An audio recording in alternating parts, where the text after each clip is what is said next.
9월 6일 새벽 예배 말씀 함께 나누겠습니다. 오늘 말씀 예레미야서 13장의 말씀입니다. 허리띠라는 제목이 잡혀 있는데 본문 요약의 말씀을 잠시 읽습니다. 예레미야 13장은 하나님은 허리띠 비유를 통해 허리띠가 썩으면 쓸 수 없듯이 유다 백성들의 교만도 썩게 하신다는 경고를 보여주고 있는 내용이다. 오늘도 주님의 말씀 안에서 힘과 용기를 얻고 주님과 더 친밀한 하루가 되기를 축복합니다. 오늘 말씀에는 하나님이 갑자기 예레미야에게 이런 주문을 하십니다. 너는 가서 배로 만든 띠를 사서 너희 허리에 띠고 물에 적시는 일이 없도록 하여라. 그래서 배를 사서 배띠를 사서 허리에 띄었습니다. 그런데 주님이 다시 말씀하십니다. 내가 사서 허리에 띈 그 띠를 들고 유브라테스 강가로 가서 그곳의 바위 틈에 그 띠를 숨겨두어라. 그래서 명한 대로 그것을 숨겨두었습니다. 여러 날이 지난 다음에 주님이 다시 말씀하십니다. 너는 일어나서 유브라테스 강가로 가서 내가 그곳에 숨겨두라고 너에게 명한 그 띠를 그곳에서 가져오너라. 다시 가져오너라 라고 명하십니다.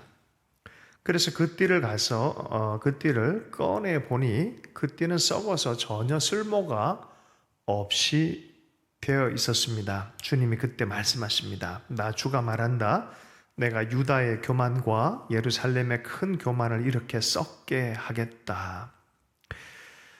이 악한 백성은 나의 말을 듣는 것을 거부하고 자기들의 마음에서 나오는 고집대로 살아가고 다른 신들을 쫓아가서 그것들을 섬기며 경배함으로 이제 이 백성은 전혀 쓸모가 없는 이 띠와 같이 되고 말 것이다. 쓸모없는 띠가 되었습니다.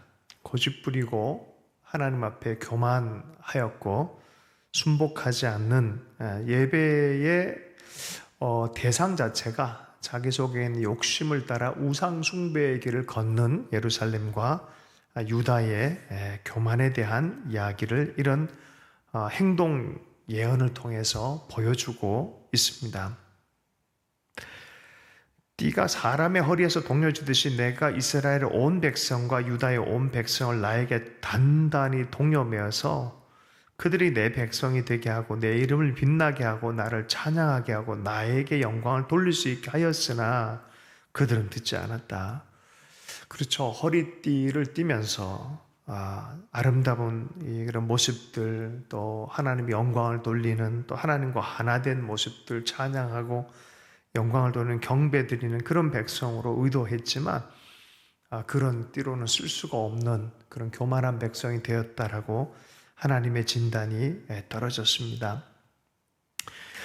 그래서 하나님이 이스라엘의 하나님이 항아리마다 포도주로 가득 채워서 구약이냐 신약에서 이 포도주는 예수님의 기적에 대한 이야기도 되지만 특별히 대체적으로 심판의 포도주를 의미합니다.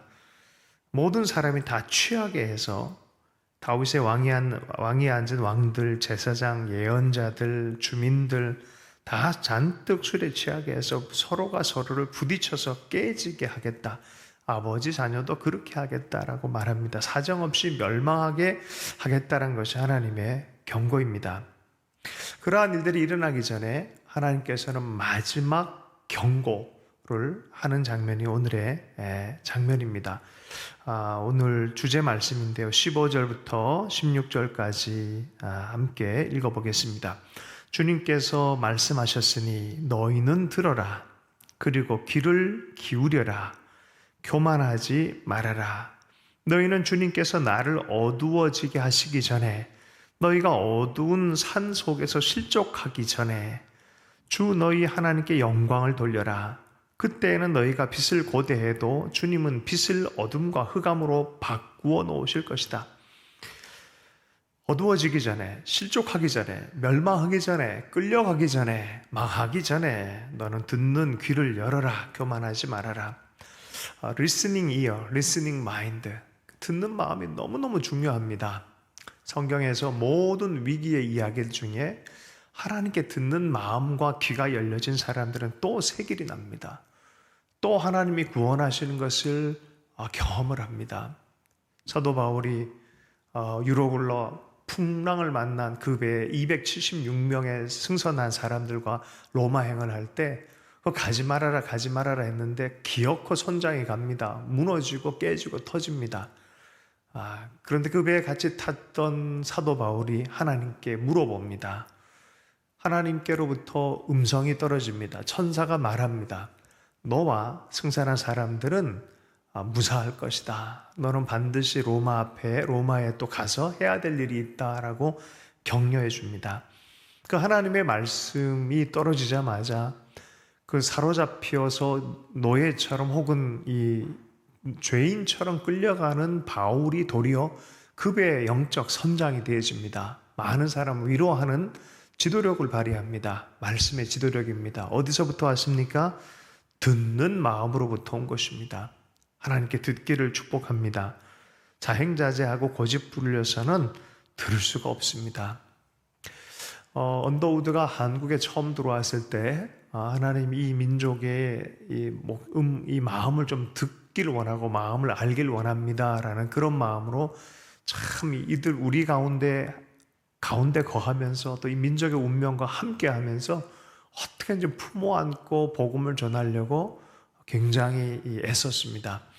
얼마 전에 오대원 목사님이 통일 단체들이 주는 상을 받으셨는데 그때 기가 막힌 말씀을 하셨어요. 계속해서 섬기는 마음, 낮은 마음, 듣는 마음, 낮게 그 공동체에 섬기고 그들의 마음을 듣기를 원하고 하나님의 마음을 듣기를 원하고 순종하는 자들에게는 그 안으로 들어가는 특권이 생긴다라는 그런 표현을 하셨어요. 낮아지고 들어가서 섬기는 그런 마음들, 먼저 하나님께 낮아지고 들어가서 섬기는 그 마음이 나타나면 너희 살 거다. 실족하기 전에, 어두워지기 전에. 만약에 듣지 않으면 어떤 일이 있습니까? 17절부터 18절까지 말씀입니다. 듣지 않으면 너희의 교만 때문에 내 심령은 숨어서 울고 끝없이 눈물을 흘릴 것이다. 왜 그렇습니까? 정해진 심판의 미래가 있기 때문에 그렇습니다. 주님의 양떼가 포로로 끌려갈 것이고 내 눈은 하염없이 눈물을 흘릴 것이다. 그러니 어떻게 해야 될까요? 18절의 말씀, 너는 저 왕과 왕후에게 전하라. 왕의 자리에서 내려와서 낮은 곳에 앉으라고 하여라. 그들의 영광스러운 면류관이 머리를 벗겨 떨어졌기 때문이라고 하여라. 여러분, 낮아지면 삽니다. 주님의 마음을 품으면 삽니다. 주 예수의 마음을 품고 어디든지 또 주님의 인도함을 받고자 작정하고 낮아지면은 겸손한 가운데 하나님의 살려주심과 높여주심이 있는 줄로 믿습니다.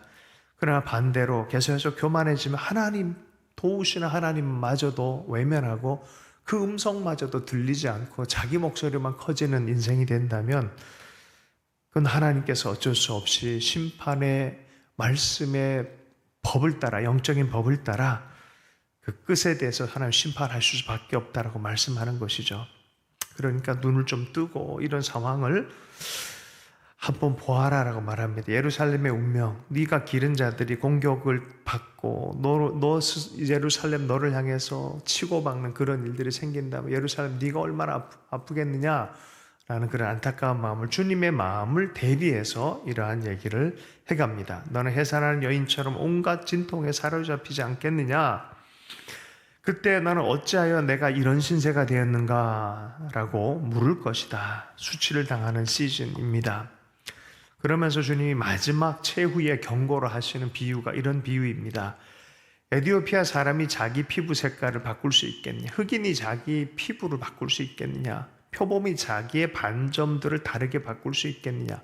만일 그렇게 할 수만 있다면 죄악에 익숙해진 너희도 선을 행할 수 있을 것이다. 참 이제는 너는 선을 행할 수 있는 상황이 아닌 것 같다. 완전히 하나님 보시기에 수준을 넘어가 버린, 정말 심판의 어떤 불시험을 통과해야만 이제 체험이 되어지고 이해가 될 만한 그런 것이 될 것이다 라고 주님이 마지막 경고를 하는 거예요. 이게 고집 피우고 교만으로 가기 시작하면 너에게 해당되는 목이고 너에게 준 배당이다. 왜 그렇습니까?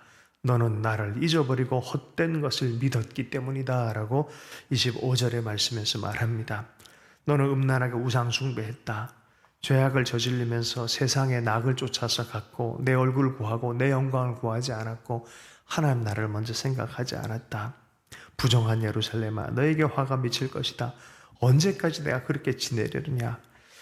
여러분, 이것은 하나님께서 최후 순간에 예레미야를 통해서 유다와 예루살렘을 향해서 마지막이라도 한 번 더 돌이킬 것에 대해서 말씀을 하는 것입니다.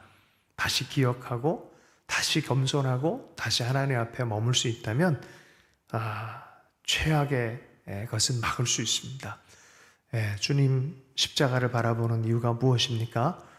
우리가 우리 힘으로 살려고 하는 모든 것에 이 모든 것을 포기하고 주님의 주권을 인정해드리고 내가 죄인인 것을 고백하며 나아갈 때 하나님의 영원한 생명이 우리에게 주어지고 하나님의 살아계심 역사가 우리의 삶을 붙들고 있는 놀라운 평화가 임하는, 여러분, 십자가는 끝까지 저항할 것이 아니에요. 받아들이고 아멘하고 항복해야 될 그런 자리입니다. 우리가 날마다 그러한 십자가의 자리를 확보하는 하나님의 사람들, 또 쓸 수 있는 허리띠, 하나님께 영광과 찬양을 돌리는 그런 인생이 되기를 소망해 보십시다. 오늘도 그러한 날 되기를 축복합니다. 하나님 아버지, 오늘도 이 말씀 앞에 서기를 원합니다. 올바른 허리띠, 진리의 허리띠를 띠게 해주시고 하나님을 드러내는 삶이 될 수 있도록 은혜 허락해 주시고 늘 주님의 겸손을 따라 섬기며 사랑하며 듣는 자들 될 수 있도록 역사하여 주시옵소서. 이 아침에 깨어서 또 기도하는 하나님의 사람들 가운데 생명의 말씀 안에서 기도할 수 있도록, 성령 충만함으로 기도할 수 있도록 역사하여 주옵소서. 예수 이름으로 기도했습니다.